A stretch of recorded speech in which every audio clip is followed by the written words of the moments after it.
ಚಾರ್ಧಾಮ್ ಯಾತ್ರೆಯಲ್ಲಿ ಒಂದಾದ ಕೇದಾರನಾಥದಲ್ಲಿ ಭಾರಿ ಹಿಮಪಾತ, ಕಿಲೋಮೀಟರ್ ಗಟ್ಟಲೆ ಕ್ಯೂ ಅಂತೆ, ಜನ ಗಾಡಿಗಳು ಎಲ್ಲ ಭಕ್ತರೆಲ್ಲ ಸರದಿಯಲ್ಲಿ ನಿಂತಿದ್ದಾರಂತೆ. ಏನು ಆ ದೃಶ್ಯಗಳನ್ನ ನೋಡಿದ್ರೆ ಗಾಬರಿ ಆಗುತ್ತೆ. ಏನಪ್ಪ ಕತೆ.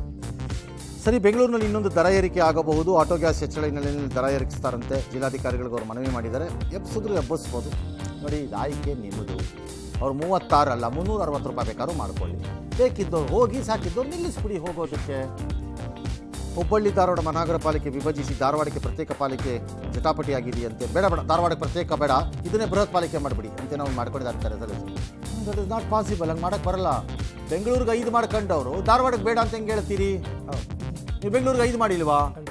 ಮತ್ತು ಬೆಂಗಳೂರಿನ ಗಂಗಮ್ಮನಗುಡಿಯ ಶಿವರಾಮ ಕಾರಂತ ಲೇಔಟ್ ನಡಿಯಲ್ಲಿ ಅಪರಿಚಿತನ ಕೊಲೆ, ಪೊಲೀಸರಿಗೆ ತಲೆನೋವಂತೆ. ಗುರುತು ಪತ್ತೆಗಾಗಿ ಹರಸಾಹಸ ಪಡ್ತಿದ್ದಾರಂತೆ. ಹೌದಾ? ಕೆಲಸರಿ ಪತ್ತೆ ಆಗಲ್ಲ.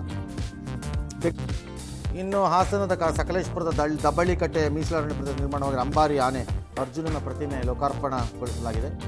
ಈ ಹಿಂದೆ 2 ಬಾರಿ ಇತ್ತು, ಕಾರ್ಯಕ್ರಮ ಮುಂದಕ್ಕೆ ಹೋಗಿತ್ತು. ಈಗ ಆ ಕಾರ್ಯಕ್ರಮ ಮುಗಿದಿದೆ. BMTC ಪ್ರಯಾಣಿಕರಿಗೆ ಗುಡ್ ನ್ಯೂಸ್ ಅಂತೆ. ಏನು ಹೊಸ ಪ್ರೀಪೇಡ್ಗಳದ್ದು ಗುಡ್ ನ್ಯೂಸ್ ಏನಾಗ್ಬೇಕು? ಅವಾಗದು ಗುಡ್ ನ್ಯೂಸ್ ಏನು? ಇಲ್ಲಿದ್ರು ಹೋಗ್ತೀವಿ ಕಾಸು ಕೊಟ್ಟು. ಗುಡ್ ನ್ಯೂಸ್ ಏನಿಲ್ಲ, ಇನ್ನೊಂದು ಸರ್ವೀಸು ಸಿಸ್ಟಮ್ಮು ಅಷ್ಟೆ. ಜೂನ್ ತಿಂಗಳಿಂದ ಪ್ರೀಪೇಡ್ ಕಾರ್ಡ್ ಸಿಗುತ್ತೆ. ಬಾಣಸವಾಡಿ ಫ್ಲೈಓವರ್ ನೆಲಸಮ ಮಾಡ್ತಾರೆ. ಆ ಜಾಗದಲ್ಲಿ ಎಲಿವೇಟೆಡ್ ರೋಟರಿ ಮೇಲ್ಸೇತುವೆ ಕಟ್ತಾರಂತೆ. ಅದೇ ಜಾಗದಲ್ಲಿ 436 ಕೋಟಿಲೇನೋ ಮಾಡ್ತಾರಂತೆ. ಭಾಳ ಸಂತೋಷ. ಕಾಂಟ್ರಾಕ್ಟರ್ಗಳಿಗೆಲ್ಲ ಒಳ್ಳೇದಾಗಲಿ. ಆ ಏರಿಯಾ ಜನ ಸಾಧ್ಯವಾದಷ್ಟು ಬೇಗ ಏರಿಯಾ ಬಿಟ್ಟು ಓಡೋಟೋಗ್ಬಿಡಿ. ಇದನ್ನು ಕಟ್ಟಕ್ಕೆ ಅದು ಎಷ್ಟೋ ವರ್ಷ ತಗೊಂಡು ಪ್ರಾಣ ತಿಂದಿದ್ರು ಜನರದ್ದು. ಇದನ್ನು ಕಟ್ಟಕ್ಕೆ ಏನೇನು ಮಾಡ್ತಾರೋ, ಏನೇನು ಕಾದಿದೆಯೋ. ರೈಲಿನಲ್ಲಿ ಸೀಟ್ಗಾಗಿ ಗಲಾಟೆ ಅಂತೆ. ಮಂಡ್ಯ ಜಿಲ್ಲೆಯ ಮದ್ದೂರಿನಲ್ಲಿ ನಡೆದಿದೆ. ಮೈಸೂರಿನಿಂದ ಬೆಂಗಳೂರಿಗೆ ಬರ್ತಿದ್ದ ರೈಲಲ್ಲಿ ಸುಬಾನ್ ಕುರೇಶಿ, ಶೋಯಬ್ ವಾಸಿಂ ಅನ್ನೋರು ಪ್ರಯಾಣಿಕರ ಜೊತೆ ಜಗಳಾಡಿದಾನಂತೆ. ಇದನ್ನು ಪ್ರಶ್ನೆ ಮಾಡೋಕ್ಕೆ ಹೋಗಿದ್ದ ಕುಮಾರ್ ಶಿವಕುಮಾರ್ಗೆ ಚಾಕು ಹಾಕಿದ್ದಾರೆ.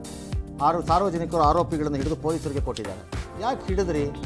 ಅಲ್ಲೇ ಹಲ್ಲು ಉದುರಿಸ್ಬೇಕಾಗಿತ್ತು 3 ಜನಕ್ಕೆ. ಯಾಕೆ ಹಿಡಿದು ಕೊಟ್ರಿ ನೀವು? ಉದುರಿಸ್ಬೇಕು ಹಲ್ಲು ಅಲ್ಲೇ. ಮಾತಿತ್ರ ಚಾಕು ಹಾಕ್ತೀವಿ ಅನ್ನೋನಿಗೆ ಹಲ್ಲು ಉದುರಿಸ್ಬೇಕು ಅಷ್ಟೇ. ಭೀಕರ ಬರದ ಮಧ್ಯೆ ಅವಧಿಗೂ ಮುನ್ನವೇ ಬೆಳಗಾವಿ ಹಿಡಕಲ್ ಜಲಾಶಯ ಖಾಲಿಯಾಗಿದೆಯಂತೆ. ಏನು ಮಾಡಿರಿ? ಭಾಳ ಕಡೆ ಆಗಿದೆಯಾ? ಯಾರೇನು ಮಾಡೋಕ್ಕೆ?